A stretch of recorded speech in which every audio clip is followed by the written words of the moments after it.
So, ladies and gentlemen, in the Teninkuseko region of Mali, along the Diabali outskirts, right, 35-kilometer outside Diabali.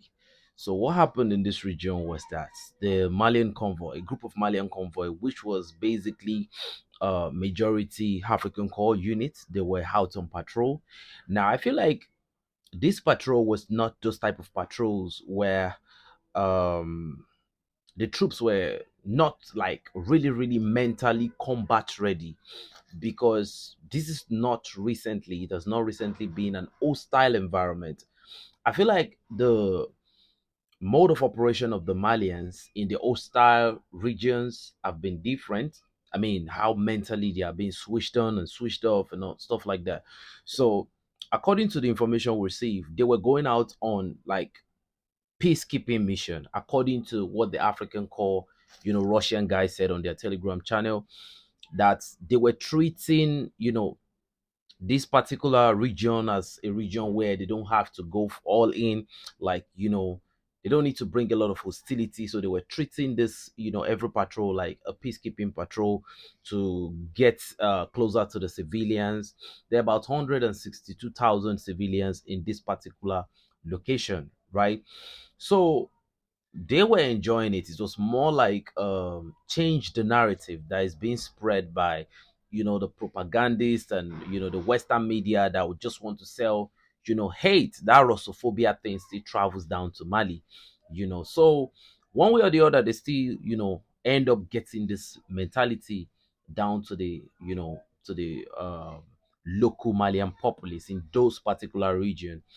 Now, unfortunately, the JNIM group actually planned a very big ambush. Like there was about more than 100 JNIM terrorist, militias that was actually, that has actually taken strategic positions in this outskirt of Diabali. So when they were moving, they came with RPGs, PKM, like good submachine guns, according to what the African Corps personnel said on Telegram. So this attack lasted for about 41 minutes. Now, I've actually said on this platform before, and a lot of people will be like, a lot of people doubted what I said. I said there was a time where we got reports that there's an internal conflict between the African Corps and some detachment of the Malian farmers. And I think basically, I don't know the cause of this rift, but I think it's out of maybe one group feeling superior to one group based on military experience, because we can also hear the African core guys talking about the experience they got from the Chechnya war in Russia. They actually have good experience, but then this is another man's territory. When you're in Rome, you actually behave like Romans. But you know, I think they believe in their technical know-how too much. These guys are brave guys, and yeah, we know their record, right? But this is a different territory entirely. So they were going on this patrol and they got ambushed heavily. According to the information we have, a lot of RPGs were shot with precision and accuracy on some of this convoy, where about like four of those convoy got extremely damaged beyond repair. And in the heat of the combat, so like at the beginning, after the troops were not ready to really go into that god complex until about two African core troops were dropped, and about two Malians, two farmers were dropped, two African core were dropped. They were actually in their pool of blood. The post is on Telegram. Yeah, in their pool of blood, but so they started responding, and the fights went down for about 41 minutes. Now, this is the thing I talked about the egoistic thing, believing in your technical know-how and believing like, okay, I don't need to call for backup. Like they are not, no, let's do what we do. And what makes soldiers strong is the cohesiveness that makes them an army. The army is what is strong. A soldier cannot do nothing. So the fight continued, and unbelievably to this African core unit, they did not believe how much, professionalism, the level of professionalism and the level of efficiency this particular group of JNIM detachment put into place. And according to them, they said the way they handled the submachine guns, the PKMs, they handled it with distinct level of professionalism. And let's not forget, some of these rebels, some of these terrorists actually have good experience. Some of these people are retired, soldiers. Some of these are active soldiers in some countries like Libya, that are being, deported.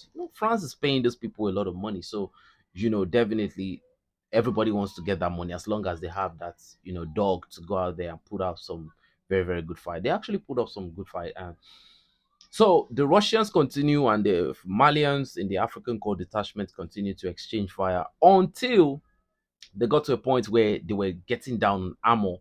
So they had to call on the KRF, the Quick Response Forces. Now we have 4 KIAs from the African Corps, and we have 11 KIA on the side of the JNIM. Now, when you look at the numbers of JIM that came out in this attack, about 100. So when you drop 11 from 100, you have about 89 left. So it's still like negligible compared to the deployment of the African Corps. So the battle continued, and looking at the situational reports from the theater of operation, they had to call for the QRF backup, and majorly which were the farmers of Mali, and it took about 41 minutes, and that was when the farmers of Mali actually dropped the news at about 2:40 something p.m. this afternoon. And that was where we got the intel from the farmers of Mali. We were actually following the situation before the farmers of Mali actually confirmed that there was the attack. The fight was already going on. And it was an intense fight. It was, the firepower going up here, the firepower coming back. And these terrorists now, they are mujahideen, like their life don't really matter to them. And, they keep on fighting until they meet their 72 virgins. My bad. So the farmers of Mali got there. Now, one of the biggest complaint of the African Corps was that they should have brought the M121 fighter jets, that it would have taken 20 minutes for the M121 fighter jets to move from the nearest air base down to where the fighting was going on. But ladies and gentlemen, let's bring things back into normal, critical questioning. You didn't call for backup. So how do you expect, just because there were some bombs dropping and some, exchange, some bells were ringing, you think they will hear about it you know, in the theater of deployment? No, they're not going to hear about it until you call. That was when they deployed. And when they deployed, uh, I don't know if you guys know this rhetoric, this normal statement that is always being used in the military, like you make peace through overwhelming firepower. Like in this type of situation, what I can call it is that the Malians were able to establish some stability and conquer through overwhelming firepower. When you have the area bombardment, this was not a drone operation. This was a area bombardment, because if you had actually used a drone, the UAVs, there would have been collateral damage, because the blast radius would have been very, very unimaginable. And who knows, maybe the farmers would have recorded even some avoidable casualties. So it was firepower from the skies, and the farmers came through and they're overwhelmed, where a lot more JNIM terrorists were, injured, and some of them died. And we're going to post their picture right here. Look at their pictures. And there are still some in the bushes. Now, this picture was taken at a time when they were gathering the bodies, so there were a lot of, GNIM that actually lost their lives in this attack, and they escaped. Now, but the bone of contention is that the African core troops are not satisfied. They feel like they lost equipment. Now, I don't know how the procurement of weapons go in this military formation. I don't know if the African core, if they have their own separate equipment, if they have their own, separate thing they do, but all of them are farmers altogether. And based on the information we were given, the African cause were not really comfortable with the situation, because they feel like they lost some brothers. Everybody lose brothers and you get sad, brothers in arms, hands in blood, right? But you will learn from this that you have to work in cohesion with your brothers in arms for you to be able to maximize your potential. We know you got potential. We know you guys got a lot of experience from the Ukraine front line, I'm from the Chechnya war. You guys are excellent. And for me, I basically don't want their spirit to be deterred with this minor friction. It was a big win, in my own opinion, to have been able to resist a force where you guys were about 20, you are meeting about 100, and you were able to neutralize a lot of these guys to the point where they had to retreat with a lot of bullet wounds at the same time. Yeah. But I feel like good professionalism, you don't rely on your technical know-how. The professionalism should come first, because a mistake from one guy could cost, could create an unimaginable level of damage where a lot of lives could be lost at the same time. So I feel like when you have to call the QRF, call the QRF. Whatever you have to do, do it with utmost professionalism. You are not only protecting yourself, you are protecting the life of other people. But at the same time, to the Pan-Africanists, and to the African population at home and in diaspora, this is another big win, another ambush fail, another failed ambush. So what will the Western media tell you about? I know they must have gone with the narrative, oh, because it was really, really making a lot of wave on the social media that okay, the farmers were ambushed. But ladies and gentlemen, we don't post information where the eat is going on, where there's a lot of exchange, and they were very quick to post, oh yeah, the fallen soldiers, like four of them.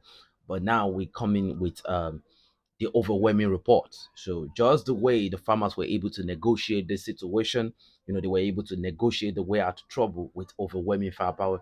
Now we're negotiating the narrative. We're out negotiating the propaganda, because now we have overwhelming reports. So, ladies and gentlemen, you can drop your opinion in the comment section below. Give us your opinion on how you think the Malians can work together, to create, should they be doing a sort of peacekeeping in some regions at this point, or do you think they should go with, the blood in their eyes? Just let us have your opinion in the comment section below. It's your boy 7200 signing out, and said, but before I go, I'll see you on the next video. Love you guys. This is the first video of today. I think we're coming with the second one. Okay, much respect.